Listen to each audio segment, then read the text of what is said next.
কালকার বিষয়টা এখানে বিতর্গত কিছু গোদামিল আছে তাদের উপদেষ্টাদের ভিতরে, এটা বিতর্গত রাজনীতিক কিছু ফ্যাক্টর আছে।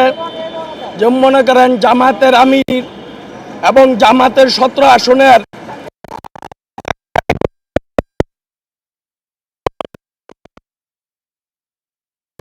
একটা ছিল দানের শীষের দিব না, এটা বুঝা নিতে হইব কি কারণে দিব না।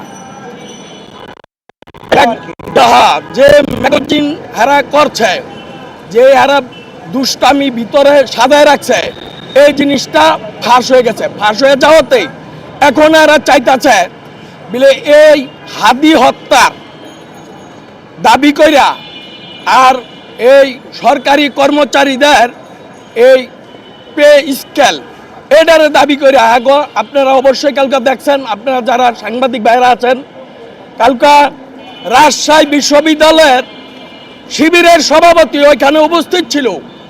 কিছুদিন আগে আপনারা দেখছেন 32 নম্বর ভাঙছে তৌহিদি জনতা নামে, এই দেশে মাজার বাজার ভাঙছে তৌহিদি জনতা নামে। কিন্তু তৌহিদি জনতা নামে এই দেশে কলম কোনো কিছু নাই। এটা জামাতের একটা অংশ, তারা বিতর্কতা লাগাই দিয়ে বুঝাই দেয় জনগণের নজরটাও ওই দিকে থাক, এদিক দিয়ে আমরা আবার দুষ্টামির একটাই। এটা ইউনুস সরকারের কালকে একটা ট্যাপে ফেলানোর জন্য এই কাজ জামাত শিবির এনসিবি তারা মিল্লাই এই কাজটা করছে। এরা চাইতেছে 12 তারিখের নির্বাচন যাতে নকশাত হয়ে যায়, যাতে না হয়।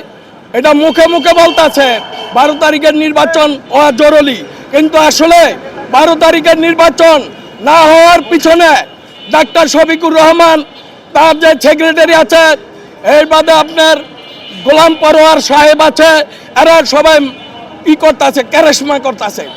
এই দেশের জনগণের নিয়ে তারা একটা খেলা খেলতেছে। আজকে আপনারা জানেন কয়েক হাজার কোটি টাকা এই নির্বাচনে, কয়েক হাজার কোটি টাকা খরচ, কয়েক হাজার কোটি টাকা এই নির্বাচনে খরচ। এই হনা বোর্ডে দেখেন সনদ সই করাইছে, সই করে আবার কি করছে, এই সনদের ভিতরে আবার জাউরামি করে অনেকটি ঢুকাই দিছে। এটা নি পসিবল না।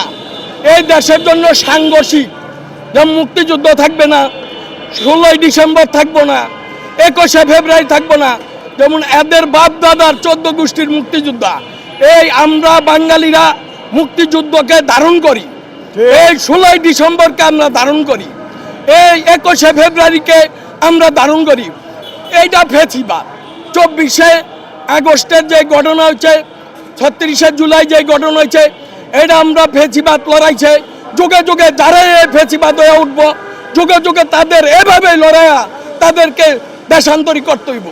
এটা বাঙালি এই দেশের এটা প্রচলিত হয়ে গেছে। বাঙালিরা এগো দেখতে চায়না বিদায় এগো যাইতে হয়েছে। এটা আল্লাহর মায়ের, দুনিয়ার মায়ের।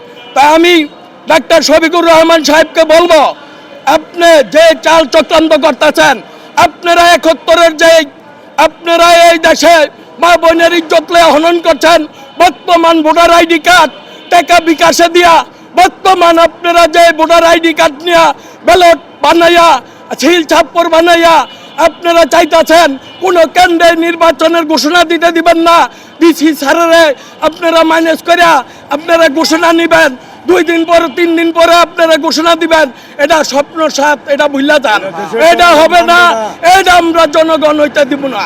তবে ইন্নুর সাহেবের কাছে আমার একটি কথা, ইন্নুর সাহেব আপনি অন্তর্বর্তী সরকারে আপনার আরো কঠোর পদক্ষেপ নেওয়া উচিত ছিল।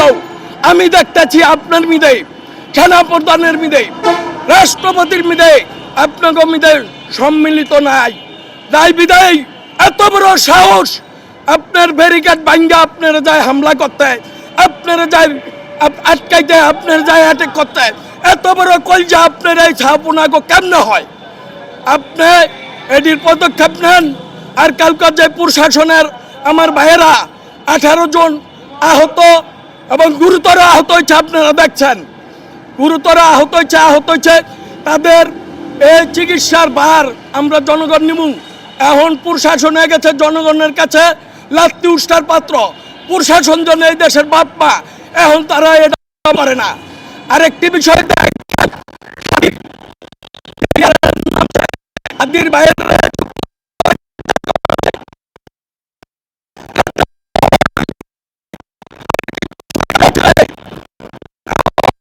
টাকা আর চিকিৎসার জন্য